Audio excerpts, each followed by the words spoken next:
Far from the quiet village of Ekchakra, the kingdom of Panchala buzzed with excitement. Its grand arenas were decorated with flowers, banners, and golden arches. For today was no ordinary day. Today was the day Princess Draupadi, daughter of King Drupada, would choose her husband through a challenge that only the greatest warrior could accomplish. The Pandavas, still disguised as Brahmins, enter the city amidst the festival crowds. Somewhere in the crowd, someone speaks. Hurry, we must reach the arena. Draupadi's Swayamvar begins. Arjuna whispers to Yudhishthira, Brother, look at this.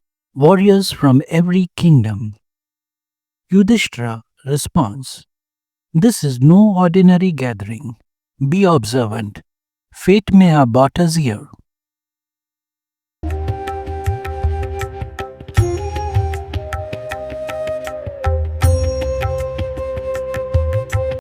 In the arena, right in the center, stands a massive metal bow and a revolving fish mechanism placed high above.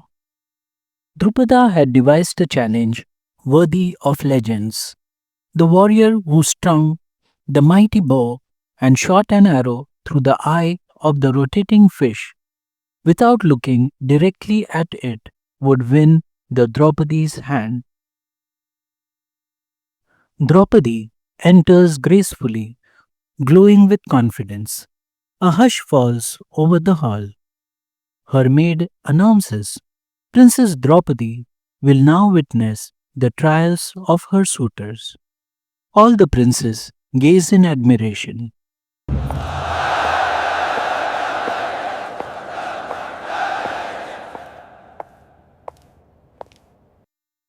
One after another, powerful warriors strain, groan, stumble, and fail.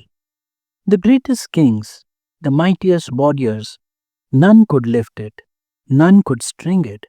The hall trembled, not with applause, but with disappointment. No, I failed. He missed the target. What a disgrace. Boo him. Thunderous murmurs spread through the hall as Karna, the invincible archer, rises.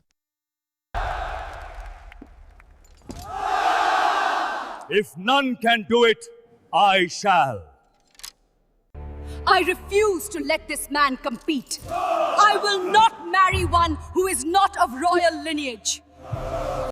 Karna steps back, hurt but silent. Bhima whispered to Arjuna, Arjuna, this task is made for you. Yudhishthira also whispers, Go as a Brahmin if needed, but go. Arjuna nods calm and steady. Arjuna, And so, this task a simple is made Brahmin for you. youth stepped forward while the whole world watched. Arjuna bows before the bow and the fish mechanism. Arjuna speaks, May righteousness guide my arrow. He lifts the bow effortlessly. Gasps spread across the arena. He strings it in one fluid motion. The impossible suddenly became possible. Arjuna looks down into the reflection basin. The fish above spins faster. The hall holds its breath. Twang! The arrow flies straight. The revolving fish stops, a perfect strike through its eye. The hall erupts, and the crowd screams loudly. He did it! Impossible! A Brahmin! No, this is no ordinary man. Drupada rises in astonishment. Draupadi's eyes shine with admiration. Draupadi steps forward with the garland. She speaks softly. You have achieved what none could. I choose you. She places the garland on Arjuna. The arena bursts into a long applause. And so, in the midst of kings and warriors from all corners of Bharat, a humble Brahmin youth who was none other than Arjuna of the Pandavas, won Draupadi's hand.